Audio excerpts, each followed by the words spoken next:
And we're back.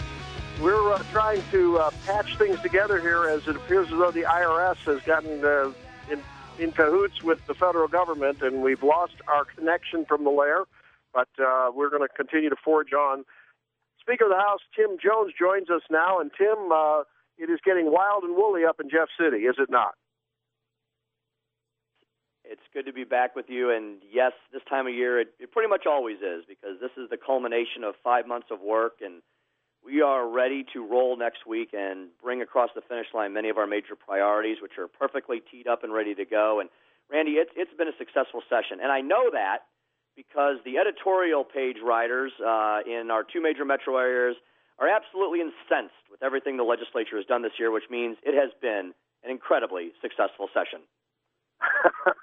well, tell us now. We're coming down to the wire. Friday night is, I guess, the end of the session, right? Is it midnight on Friday? Is when it's all the shout is over? We're a little more sane than that. We stop at 6 p.m. on Friday evening. That's when the bell tolls, and we end all debate, and that's the end of the regular legislative session.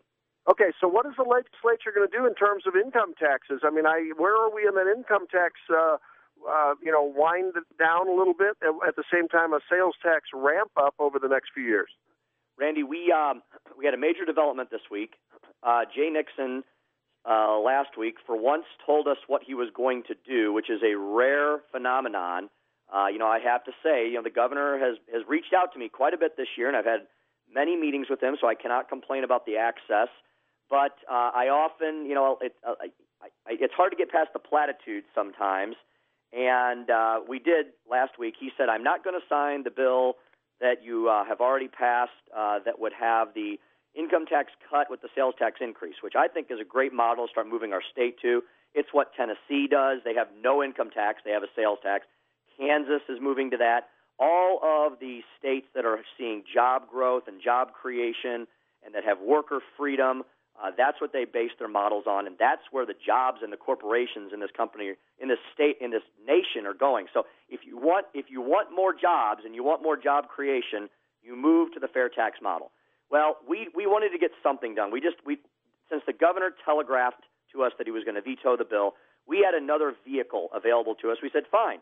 Well, then let's just do an income tax cut. Let's just flat out reduce the tax burden.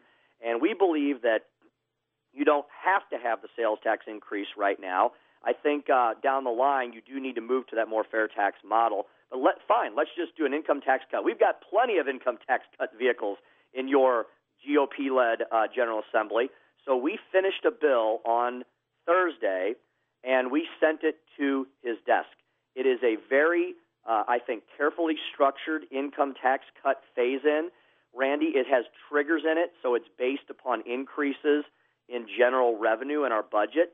So you're not going to lose any revenue with this bill. You're simply going to provide tax relief as revenue goes up. And I'm happy to tell Missourians that because I believe all the tax cuts we've done over the last 10 years, Randy, right now at this point in time, we have nearly $500 million more dollars in our state budget this year, right now, than we did last year at this time.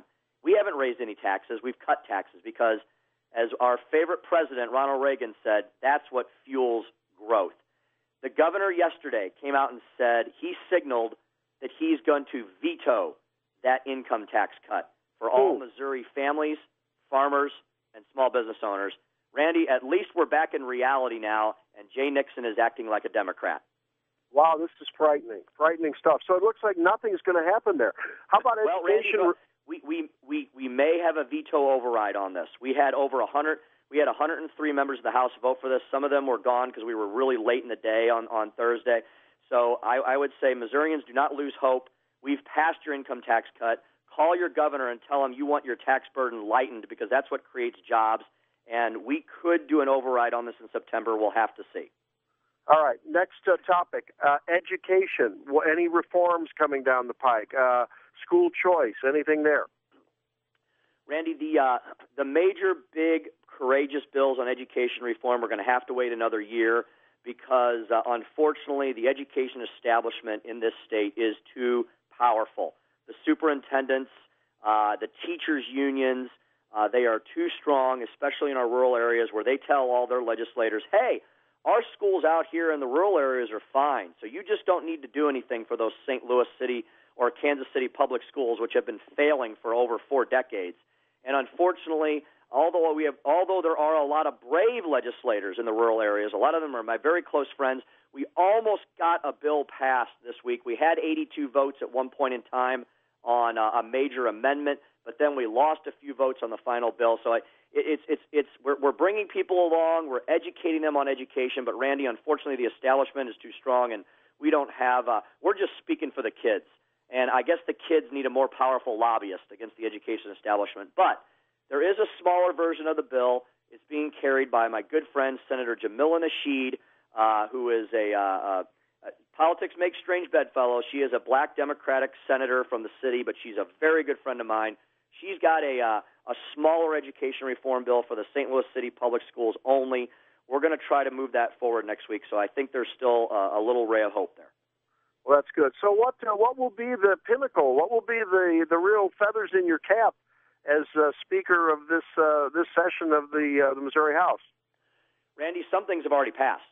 For the first time ever in our state's history, we have passed a prevailing wage reform bill, and you and I have talked about prevailing wage. So for the first time in forever, we have passed a labor reform bill. And Randy, this week, I'm going to move to the floor, and we're going to pass something for the workers of the state, the Paycheck Protection Bill, which allows them to keep more wages in their pockets instead of in the hands of the union bosses so they can campaign against the majority of Missourians. So, Randy, that is a huge bill as well.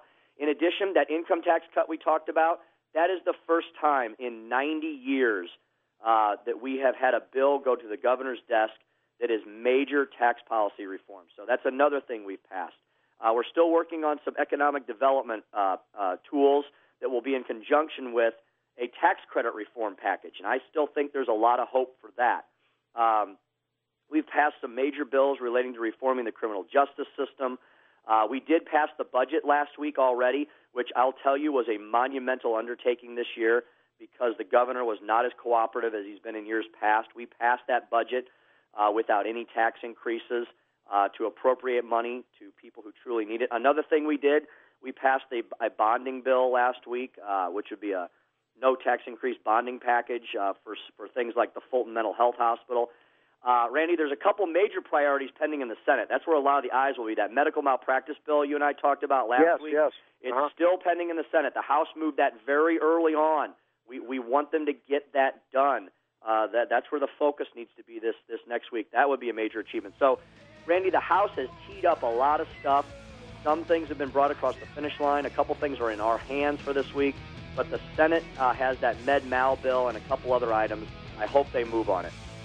Beautiful. Hey, well, Tim, we really appreciate you being with us, and thanks for spending the time. We sure hope that med-mal bill gets passed because that is such an important thing for access for all Missourians. And congratulations on a very, very successful and fruitful, even if the government doesn't want to do it, the governor doesn't want to get it there, session of the legislature. Thanks so much. Hey, Randy, thank you. If folks want to follow me this last week, do it at Speaker Tim Jones on Twitter. I'll be happy to come back, give you a full update after the session's over. Great, we'll do that. All right, and more coming up with phone calls, folks, 969-9797, 866-455-9797. We'll be back.